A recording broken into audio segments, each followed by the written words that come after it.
Merci, Monsieur le Ministre. Monsieur Favnec. Merci Madame la Présidente. Monsieur le Ministre, le secteur agricole a connu ces dernières années de fortes mutations avec pour conséquence, vous le savez, une modification du métier d'agriculteur et une fragilisation d'un grand nombre d'entre eux. Aux difficultés d'ordre économique se greffe maintenant une souffrance psychique manifeste, avec en particulier un nombre de suicides particulièrement important dans ce secteur d'activité. Solidarité Paysans, qui accompagne 3000 familles chaque année, a mené une étude qualitative auprès de 27 exploitants agricoles ou proches d'exploitants dans 3 régions françaises, montrant ou ayant montré des signes de souffrance psychique. Les entretiens qui ont été menés avaient pour objectif de mettre à jour les mécanismes psychosociaux en jeu chez les familles d'agriculteurs en difficulté. Il ressort de cette étude que la souffrance exprimée par les agriculteurs est multifactorielle, avec plusieurs formes de pression, l'endettement et le manque de revenus bien sûr, les contraintes aussi de travail et la pression familiale empêchant de faire ses propres choix de vie. Les acteurs de première ligne que sont les associations d'aide, mais aussi les conjoints, les voisins, ont bien sûr un rôle important dans la prévention de l'aggravation des troubles de santé mentale des agriculteurs, mais ils ne peuvent seuls lutter contre ces drames humains qui se jouent dans ces exploitations. Je le vois assez régulièrement, malheureusement, dans mon département de la Mayenne. Les aides que vous avez mises en place, Monsieur le Ministre, ne bénéficient pas aux agriculteurs, au final, les plus en difficulté.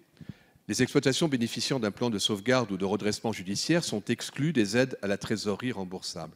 Les agriculteurs ayant un revenu nul ou négatif en 2015, notamment ceux au RSA socle, ne sont pas concernés par la baisse des cotisations sociales annoncée en février dernier par le Premier ministre. Enfin, la mesure de report des cotisations pour les agriculteurs ayant un revenu inférieur à 4 248 € risque de reporter le problème, voire malheureusement de l'aggraver.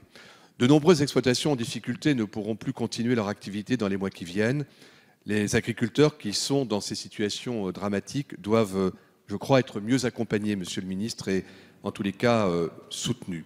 C'est pourquoi, quelles mesures comptez-vous prendre pour soutenir les agriculteurs les plus en difficulté et parfois pour accompagner la reconversion professionnelle de ceux qui seront dans l'obligation de cesser leur activité et qui ont besoin de portes de sortie honorables et dignes du métier qu'ils ont exercé avec passion? Je vous remercie. Merci. La parole est à Monsieur le Ministre. Madame la Présidente, Monsieur le député, vous avez évoqué la situation dramatique qui existe dans nos campagnes, à la fois liée à la crise, liée aussi à des situations qui étaient antérieures à la crise, puisque malheureusement le secteur agricole a un niveau de taux de suicide plus important que la moyenne et depuis trop longtemps. Trop longtemps.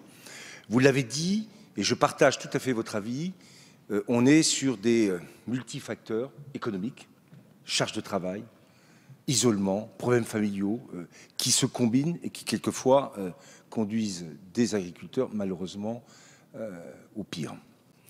Donc moi j'avais poursuivi ce qui avait été engagé par la MSA et le précédent gouvernement de Bruno Le Maire avec le numéro vert. Et monsieur le député, je vais le dire ce soir, on aura une réunion dans 3 semaines avec Solidarité Paysans et l'ensemble de ceux qui travaillent sur les agriculteurs en difficulté pour avoir justement une prise en compte de ces situations spécifiques et des mesures d'accompagnement spécifiques. Aujourd'hui, ce que je suis en train de faire avec les préfets de région, les préfets de département, c'est d'essayer d'évaluer ce que vous disiez, c'est-à-dire ceux qui sont dans la plus grande difficulté, qui pourraient remettre en cause leur capacité à pouvoir redémarrer. Et on ne peut pas laisser ces agriculteurs sans solution, sans accompagnement, sans aide, sans soutien.